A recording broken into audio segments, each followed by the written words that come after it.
अस्सलाम वालेकुम defence lovers friends, idea weekly में ईरान की JF-17 थंडर एक्विजिशन से मुताल्लिक खबरों की हकीकत पर बात करेंगे। ईरान की बड़ी डील समेत गुज़श्ता हफ्ते होने वाली अहम डिफेंस डेवलपमेंट्स भी इस वीडियो में शामिल होंगी। So let's start.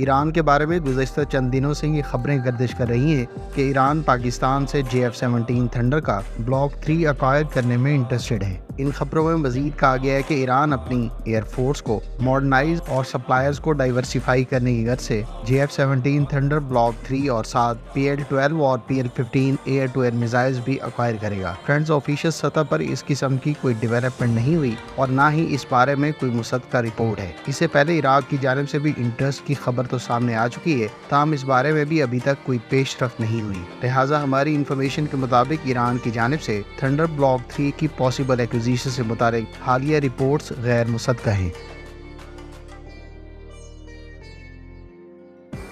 यूनान के वज़ीर दिफा ने तस्दीक की है कि अमेरिका की तरफ से 20 F-35A तैयारों की फ़रोख्त से मुतालिक लेटर ऑफ इंटेंट साइन करके अमेरिका को भिजवा दिया गया है। यूनान तकरीबन 3.6 अरब डॉलर की लागत से अमेरिका से 20 F-35 स्टेल्थ एयरक्राफ्ट और मुतल्लिका सपोर्ट हासिल करेगा। इसके अलावा इन 20 तैयारों के साथ साथ एडिशनल 20 एयरक्राफ्ट की एक्विजिशन भी अमेरिका की जानिब से यूनान को ऑफर की गई है, जिसकी टोटल मालियत 8.6 अरब डॉलर के बड़े पैकेज के तहत अक्वायर करने की ऑप्शन है। रफाल के बाद अब F-35A की एक्विजिशन यकीनी तौर पर तुर्क एयरफोर्स और हेलेनिक एयरफोर्स के दरमियान टेक्नोलॉजिकल गैप को मजीद बढ़ा देगी। यूनान को F-35 तैयारों की फराहमी 2030 में मुतवक्के है। इधर तुर्की की जानिब से अमेरिका से F-16 ब्लॉक 70 तैयारे तो अक्वायर किए जा रहे हैं, जबकि तुर्की अपनी एयरफोर्स के लिए यूरोपियन साख्ता यूरो फाइटर टाइफून भी अक्वायर करने की कोशिशों में है।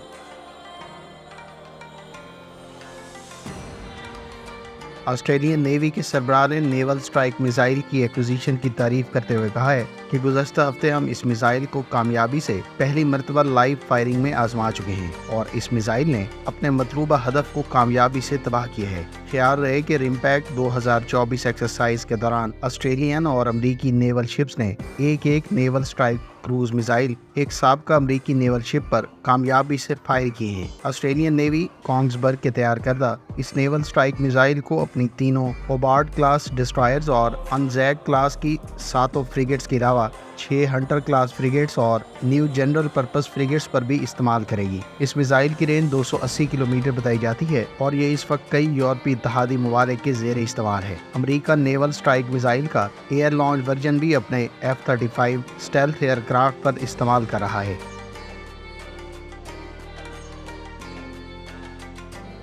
तुर्क एरोस्पेस इंडस्ट्रीज के नए सरबराह ने अपने हालिया इंटरव्यू में कहा है कि KAAN under development 5th generation combat aircraft के नए प्रोटोटाइप की 2025 के एंड में प्रोडक्शन के बाद इस प्रोग्राम और तुर्क एरोस्पेस इंडस्ट्रीज को नई डायरेक्शन मिलेगी, जबकि कंपनी हुरजेट ट्रेनर एयरक्राफ्ट का भी नया वेरिएंट मुतारिफ करवाएगी। ख्याल रहे कि कान 5th जनरेशन कॉम्बैट एयरक्राफ्ट का पहला प्रोटोटाइप ब्लॉक 0 कन्फिगरेशन का था, जबकि सेकंड प्रोटोटाइप को ब्लॉक 2 या ब्लॉक 10 कन्फिगरेशन के तहत तैयार किया जाएगा, जिसमें तमाम सिस्टम्स खास तौर पर एवियोनिक्स और दीगर सिस्टम्स नस्ब और टेस्ट किए जाएंगे।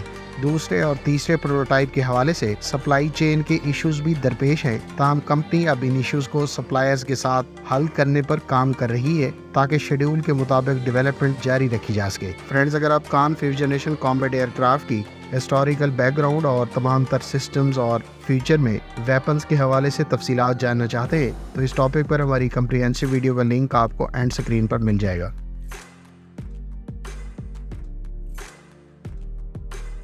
इंडिया के बारे में इतलात है कि उसने अपने बैलिस्टिक मिसाइल डिफेंस सिस्टम के फेज़ 2 की कामयाब टेस्टिंग भी मुकम्मल कर ली है। DRDO के हवाले से ये इतलात है कि उसने अपने phase 2 ballistic missile defence system को भारत की preparedness for network centric warfare की गर्ज से इस नए सिस्टम को कामयाबी से टेस्ट किया है। DRDO کے آفیشلز کا کہنا ہے کہ ان کی کمپنی اس قسم کے بیلسٹک میزائل ڈیفنس سسٹمز بنا چکی ہے جو تقریباً 5000 کلومیٹر رینج رکھنے والے بیلسٹک میزائلز جیسے تھریٹس کو لانگ رینج پر انٹرسیپٹ کرنے کی صلاحیت رکھتے ہیں۔ بھارت نے بیلسٹک میزائل ڈیفنس پروگرام کا آغاز سن 2000 میں کیا تھا، جس کا اس وقت بنیادی مقصد پاکستان اور چائنا کے بیلسٹک میزائلز کے خلاف آرمڈ فورسز کو dual layer defense systems provide کرنا تھا۔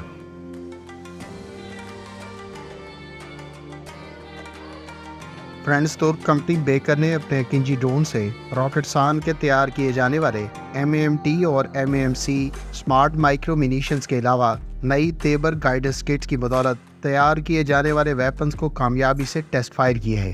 MAMT کو اس مرتبہ انفرارڈ یا TV سیکر کی بدولت اکوپ کیے جانے کے بعد کامیابی سے ٹیسٹ فائر کیا گیا ہے، جبکہ MAMC پر بھی اسی قسم کے سیکر کا پہلی مرتبہ استعمال کیے جانے کے بعد اسے کامیابی سے ٹیسٹ فائر کیا گیا ہے۔ ان نئے سیکرز کی بدولت نہ صرف اہداف کو پن پوائنٹ ایکوریسی سے نشانہ بنانے بلکہ موونگ ٹارگٹس کو بھی ہٹ کرنے جیسی صلاحیت حاصل ہوگی۔ نئی تیبر گائیڈنس کٹ کی بدولت MK80 سیریز کے مختلف بامز کو اسٹیشنری ٹارگٹس کے علاوہ موونگ ٹارگٹس کو بھی نشانہ بنانے میں مدد ملے گی۔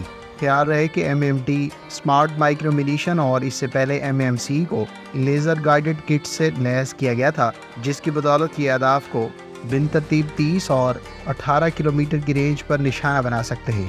ترک کمپنی راکٹسان نے نئے سیکرز کی بدولت اپنے مختلف ویپنز کو اب سے کچھ عرصہ پہلے مختلف دفاعی نمائشوں میں بھی پریزنٹ کیا تھا، اور اب ان ویپنز کو نئے سیکرز کے ساتھ لیس کیے جانے کے بعد کامیابی سے باقاعدہ ٹیسٹ بھی کیا جا رہا ہے۔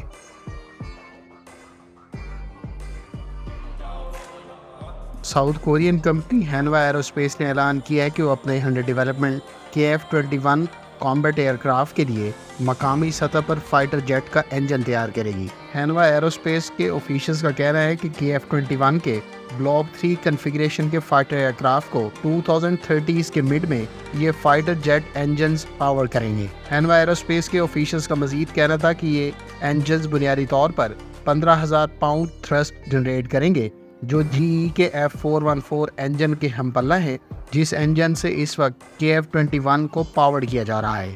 ہینوا ایرو اسپیس انڈسٹریز اس وقت انڈر لائسنس جنرل الیکٹرک کے J79 engines F4 year craft اور F110 F15 فائٹر جیٹس کے علاوہ F16 کے لیے تیار کرتی ہے۔ ہینوا ایرو اسپیس اس وقت انڈر لائسنس F404 انجنز بھی کورین ایرو اسپیس انڈسٹریز کے T50 trainer plus light combat aircraft کے لیے انجنز بھی تیار کر رہی ہے۔ خیال رہے کہ گزشتہ منتھ ہی $400 ملین کے کانٹریکٹ کے تحت ساؤتھ کوریا کی ڈیفنس ایکوزیشن پروگرام ایڈمنسٹریشن نے 40 F414 انجنز کی فراہمی اور متعلقہ اسپیئر پارٹس کی پروڈکشن کے حوالے سے کانٹریکٹ سائن کیے ہیں۔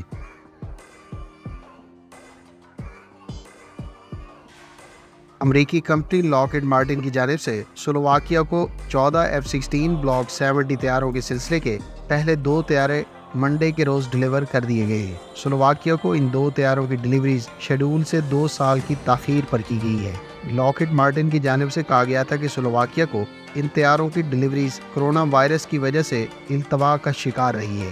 خیال رہے کہ سلوواکیہ نے 2018 میں $1.8 ارب کی لاگت سے 14 F-16 بلاک 70 طیارے امریکہ سے ایکوائر کیے تھے۔ ان طیاروں کو بنیادی طور پر سلوواکین ایئر فورس کے زیر استعمال سوویت ساختہ MiG-29 طیاروں کو ریپلیس کرنے کے لیے ایکوائر کیا گیا تھا۔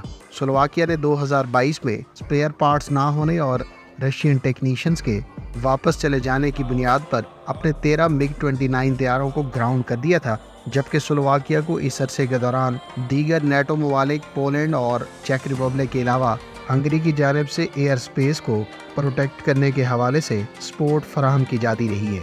فرینڈز، اگر آپ F-16 بلاک 70 کے تمام تر سسٹمز، اس کی ڈیولپمنٹ اور ویپنز کے بارے میں تفصیلات جاننا چاہتے ہیں تو اس ٹاپک پر ڈیٹیل ویڈیو پہلے سے چینل پر موجود ہے۔